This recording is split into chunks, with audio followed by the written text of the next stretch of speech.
Thank you so much for taking the time today. My pleasure. Governor, really appreciate it. I know how busy you are trying to get your speech ready and get back into special session with the legislature. It's been, as you know, quite a contentious couple of years out here, and Oklahomans are seemingly frustrated Absolutely. with the lack of results. I was wondering, not to get into all the numbers of approval and disapproval, but do you approve of the job that you're doing? I'm working really, really hard, and we've laid out an agenda year after year of ways to fix the budget. We've been warning for many years in my State of the State speech, we can't keep going down the road we've been going of robbing funds from one different source of cash and then putting it into another fund and leaving basically like a credit there that we need to pay for the next year. And that's what we've done for many, many years. When the energy sector took a downturn back in 2014 and oil prices dropped from 107 a barrel to almost somewhere around $26 a barrel, it was a huge hit on Oklahoma's economy. And then you combine that with all the people who shop online and haven't paid sales tax, which is an issue all states are dealing with. And we had a double whammy from a big loss of revenue from the oil and gas industry, a loss of jobs. We lost about 26,000 jobs during that time period, and then just the sales tax loss that we experienced hit the state of Oklahoma pretty hard. And then we went through that probably for the last 4 years. We've had some type of chronic revenue shortfall in our state budget. So year after year I've been warning the legislature that we can't keep going down this path of taking funds from one agency and putting it towards another and leaving a balance that we owe in the future.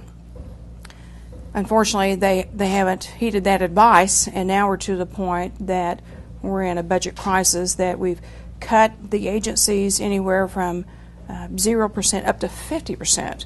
And on the average, most of our agencies have had about a 30% cut over the last 4 to 5 years. So we've cut back on spending, we've cut back on services. We've had times when we were losing teachers because we couldn't pay our teachers enough. We were giving emergency certifications for our teachers. We've had different healthcare entities that have received reduced funding, so they're cutting back. Higher education's had about a 23% cut to their funding over the many years, and we're seeing less graduates college graduates because of the loss of revenue for them.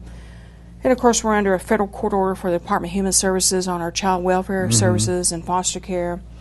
And even a little bit of loss of revenue going to our roads and bridges, which I'd worked really hard to put extra money into roads and bridges, and fixed over 70% of our bridges so far just since I've been in office. So, one thing we don't want to do is slide back. Right. And I feel like we're sliding back if we don't fix our budget crisis. As you probably know, there's still probably a lot of people out there who think that there's still a lot of fat that could be cut in. What do you say to them, the ones that Well, they'll look at the figures, and the figures are very, very clear. And I've shown lots of charts that show what percentage we've cut different agencies. And as I mentioned, we've cut a lot of the agencies on an average of about 30% of the core agencies.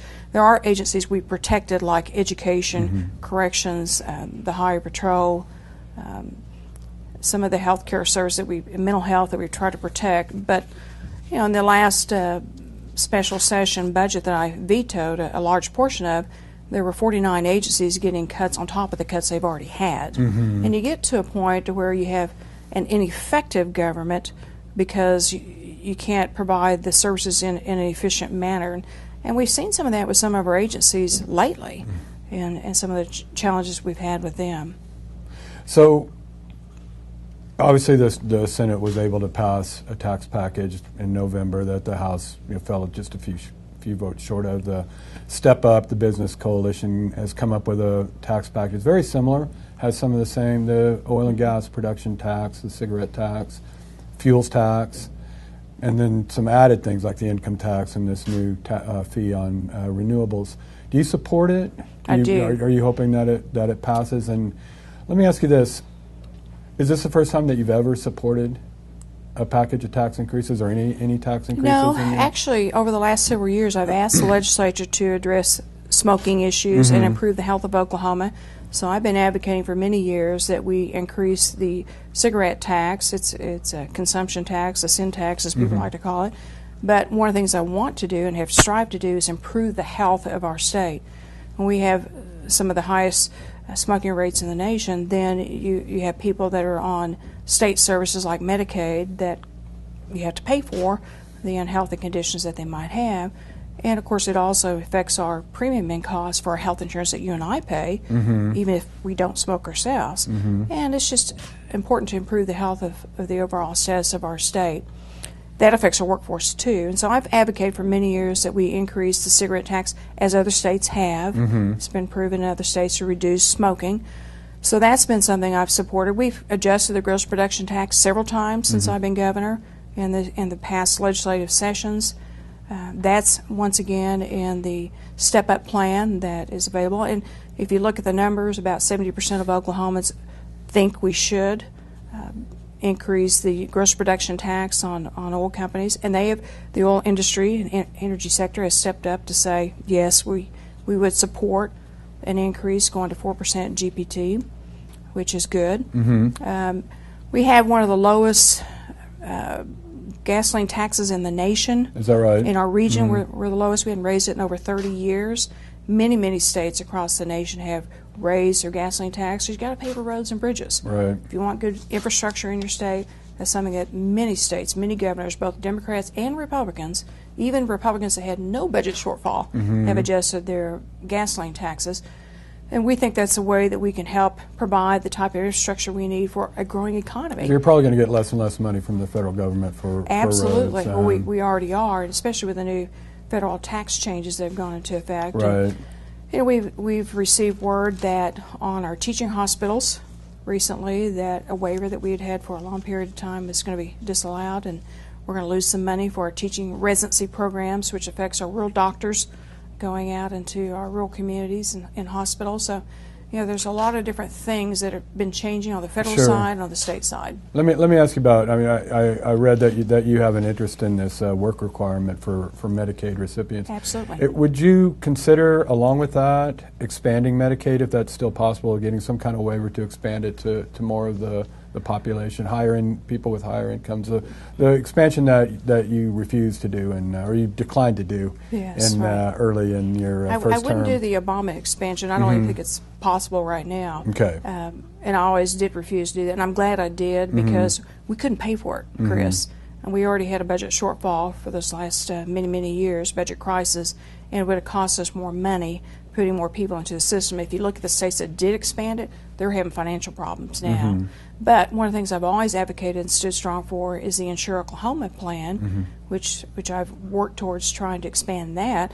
And that is a throughway partnership where the individual has some skin in the game, where they pay part of the premiums, and it's lower income Don't they have to be employed, though? They have to be employed. Okay. And then you have the employer pay part of it, and then there's a federal state match that we use some of our dollars to match that. Okay. It's been very successful. It's been around for a long time. Right. Well, to get back to the tax package, how are the talks going now? I mean, are you involved in trying to get those House members that were very reluctant to support the package in November? Are you involved in trying to coax them? Our office stays in contact with them almost daily. We have conversations with the private sector businesses and individuals and community leaders that have been involved statewide with the step-up plan. We're also, of course, have been talking to the other governors. As you've seen, all five, both Republican the former Oklahoma governors and Democrat Oklahoma governors have said it's time to fix the chronic problems that our state's been facing. It's bad for the state to have uncertainty, to have this constant negative news coming out of the state that we have budget shortfalls, we can't fund teacher pay raises, we can't address some of the chronic needs that we have. And so that's been helpful. Are you optimistic? And then we're talking to the legislature, certainly, trying to build support. We met with the Democrat House members this week. We're meeting with the Senate Democrat House members today, the leadership teams. The Democrats weren't the problem, though, were they? Well, they weren't back when we had a package during session where we fell 5 votes short. Right. Okay. But we're still having a little bit of an issue getting people to come along for the entire step-up package. Is that, not to get you too deep in the weeds, but is it because of the added, like the income tax changes? Is that complicating things for you? Well, the income tax plan that the House has put together would require 51 votes. So they can do that with or without the minority support if they choose to.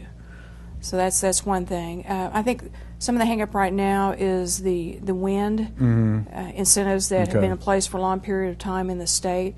And some people think that the wind incentives are too generous, and oil and gas industry is stepping up to pay more in gross production tax. So they think that's fair that the wind industry also make adjustments in the amount of incentives that they're given. So that's part of the step-up plan that's already out there. So we're still negotiating on some of those different groups, special interest groups that are still trying to get their deal. Right. Now, you said obviously that you're not going to support you would veto any budget that doesn't include a pay raise for teachers. Is there a minimum amount? And Step Up is asking for $5,000 a year. Is that a threshold for you? What I'd like to see is do the $5,000 teacher pay raise. It really hit home with me. Two different events that have occurred this year. One was, or last year I should say, one was we had a reception in New York that we do every year for the Fortune 500 site locators that locate big companies around the United States. We met with them, we had a reception, and I talked about how we actually have the lowest tax burden in the nation in Oklahoma. We have a low cost land, low cost of living. Our employees are reasonable. We're a right-to-work state. We fixed a lot of our pension problems in our state. We fixed 70% of our bridges. We've done a lot of education reform efforts. We have more college graduates than we've had in the past. Went through all the stuff of how great it is to be in Oklahoma. Oklahoma City's growing, Tulsa's growing, as you see. But one of the site consultants came up to me and said, but when I read your newspaper clippings, I see that you have a teacher shortage. And then you have 4-day school weeks at some of your schools. And he said, I can't go and convince companies to come to Oklahoma when you only educate your kids 4 days a week. Right. And it really hit home with me that people out of state are noticing some of the issues that we're chronically having in our state and not providing those solutions. The second time that it really hit home with me was when we had the Dallas public school system up here last fall, and they were just down the street from the Capitol, and they were actually recruiting Oklahoma teachers to move to Texas. They were stealing our teachers. And that's just unacceptable. We have to do something to be able to put good quality teachers in our classroom. That's what helps us build our economy. Our students deserve it, our parents deserve it, and it's for the good of Oklahoma that we have a great education system with good teachers in the classroom. It seems like there's a kind of competing interests and agendas, like especially when it comes to Texas, but in the entire region. I mean, you feel this pressure that you don't have higher taxes than Texas. I mean, Texas has no income tax, so I think that was part of your effort in your first term to lower the income tax to make the state. But then, once the revenue problems hit, then you have these headlines that come out about how do you balance, having a tax burden that you consider fair on your people and competitive regionally with providing services for the money that is the key issue that we're trying to deal with right now. How do you provide for sufficient pay to attract good teachers? How do you keep them in the classroom? How do you have 5-day school weeks? We all know education is the key to everything, success and prosperity and economic growth for our state. How do you provide for good roads and bridges in your state? How do you keep that momentum up? We have momentum right now of fixing our structurally deficient bridges, but we don't want to go backwards on that. How do we address some of our issues with substance abuse, which has always been something I've been very passionate about? How do we reduce our prison population to make sure that we're locking up people who are dangerous and to not only themselves but to the community or maybe even to their families, but yet find a better way to treat those that might have an addiction issue where they're nonviolent offenders? How do we help our mothers or fathers or sons and daughters who may have addiction issues? How do we pay for that type of things? How do we protect our children that may be in an abusive situation and get more foster parents out there? I mean, there are all kinds of things that we need to think about when we're competitive as a state. And we do have the lowest tax burden as a whole as a state. We have the lowest gasoline prices in the nation. There are other states that have higher GPT than we do. And all states have different factors. There may be states that may not have any income tax, but they got high property taxes. Right. Texas has about 3 times the rate of property tax that we have, and they have other taxes that are much higher than ours. So finding that right balance of how do you be competitive, how do you have the appropriate business climate that's strong and attractive to companies wanting to move here with a quality workforce, and how do we keep the burden as low as possible? And that's what we've been struggling to find, is that right balance. Well, what's what impact would this tax package have, the step-up tax package, in finding that balance? I mean, how many years down the road before you run into another revenue problem? I think we'll put our state on a better foundation, a more solid foundation, because we'll address some of those core issues like the loss of the sales tax income. We did recruit the Amazon sortation center, so now anyone that orders something over Amazon, they do pay that sales tax, which has helped our cities and certainly helped our state too. We did cut our income tax twice, so we know we lost revenue off that, but we didn't replace it. We didn't broaden the base with anything else to make up for that. And over the years, I've even talked about looking at our exemptions, looking at our incentives. We have an incentive review committee for all of our different incentives that we give for economic development. Are they appropriate? Are they useful? Do they create jobs? Do they create investment? Or do they just cost taxpayers money? So we have an incentive review committee that's looking at that. We also have another committee that we set up to look at just the efficiency of government, which is something that we always want to make sure we're doing, is making things more efficient, more effective. But a lot of the policy initiatives that we've tried to initiate that are good for good efficiency, good government, good services, you have to have the money to do that stuff. And if you're chronically having budget shortfalls and you're able to provide those types of revenue streams, and you've already taken anywhere from 0 to 30 to 40 to 50% cuts in many of these agencies, then you get to a point that you're just doing the same thing over and over, expecting a different result, and you don't get a different result. Let me ask you, unrelated to the budget, the death penalty. Obviously, it's been years since there was an execution in Oklahoma, but there's still a death row. There's still inmates running out, exhausting their appeals. What do you expect to happen with the death penalty in your final year? Well, the death penalty is the law of Oklahoma, and the timing of when executions might start back will be up to the Attorney General and those in the legal profession, both with when they think it's appropriate.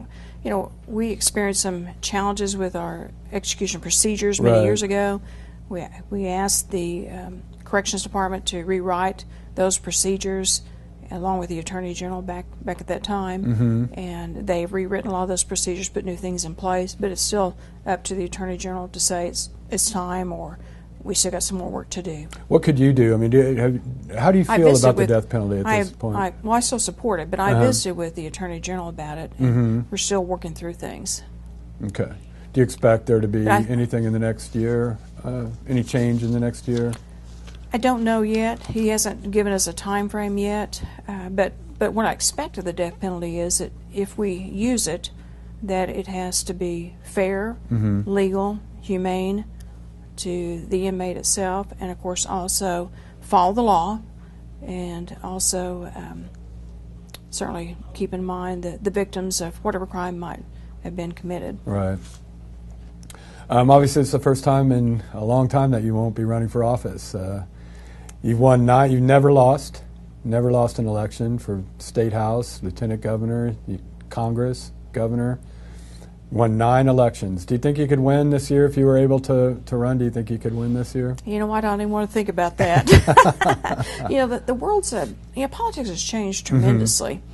I tell people, and I've told Governor Bourne and Governor Keating this, that being in politics and being in leadership as a governor is totally different, I think, than when they were. You didn't have social media. You didn't have 24/7 things that are posted online.